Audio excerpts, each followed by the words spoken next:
హంపీకి వచ్చిన ప్రతి ఒక్కరికి ఈ అమ్మవారి గుడి గురించి అయితే తెలిసుండదు అనుకుంటాను. ఎందుకంటే హంపీకి వచ్చిన ప్రతి ఒక్కరు పెద్ద గుడిలే చూస్తారు కానీ చిన్న గుడిలే చూడరు కదా. ఇది చిన్న గుడి అయినా కానీ చాలా పవర్ఫుల్ గుడి అండి. ఈ అమ్మవారి పేరు అయితే పట్నదెల్లమ్మ అని అంటారు. సో ఈ అమ్మవారి పేరు ఎందుకు పట్నదెల్లమ్మ అనేసి అయితే నేను చెప్పబోతున్నాను. ఇంకా ఈ అమ్మవారు మనకి దక్షిణ ముఖం సైడ్ చూసుకొని ఉంటుందన్నమాట. ఇంకా లోపల మనం ఇలా అండర్ గ్రౌండ్ లాగా ఉంటుంది. దిగేసి లోపల వెళ్ళినామంటే ఈ 4 పిల్లర్స్ అయితే మనకు చుట్టూ కనబడుతుందండి. గ్రీన్ కలర్స్లో ఉంది కదా. సో దీన్ని అయితే సభాపీఠం అని అంటారు అమ్మవారిది. సో ఇంకా అమ్మవారి గర్భగుడిలో వెళ్తే అమ్మవారి గర్భగుడిలో మనకి సింహాసనం మీద కూర్చొని ఉంటుంది. ఇంకోటి అమ్మవారి రూపం మనకి ఎలా ఉంటుందంటే మెడలో అమ్మవారు పుర్రెల దండతో ఉంటుందన్నమాట.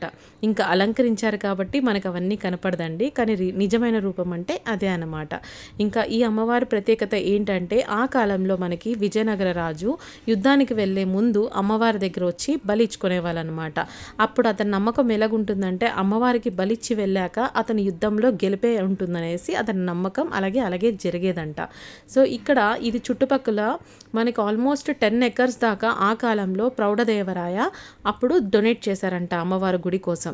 సో ఇది మనకి 1425 శతాబ్దంలో డొనేట్ చేసిన స్థలం అన్నమాట అమ్మవారికి.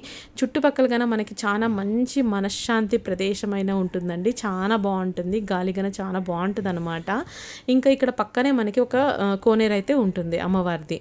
సో ఇప్పుడు నేను చూపిస్తే స్థలం అంతా పూర్తిగా ఆ కాలంలో ఇది బజార్ అండి. పాన్ సుపారీ బజార్ అనమాట.